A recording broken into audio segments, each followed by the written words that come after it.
tungkol sa real team na hindi bumitaw. Maraming salamat po.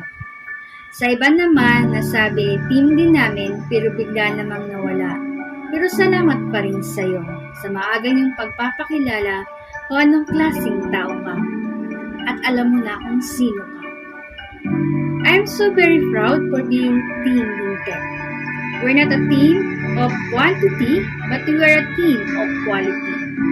Kumbaga, hindi kami ganun karami, pero quality naman ang Team Lintec namin.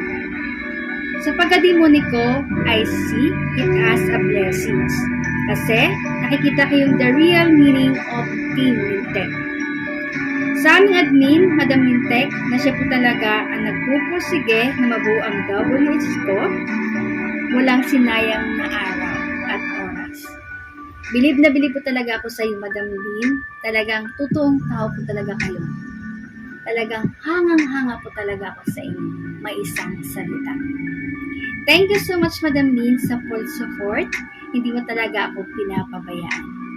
I love you so much, Self. And thank you so much sa pag-play mo sa akin sa pangalawang pagkakataon. Thank you so much, Team Lintec, Kasangga, Tigang, Isot, and the Power Forces. I love you so much, guys. Mama.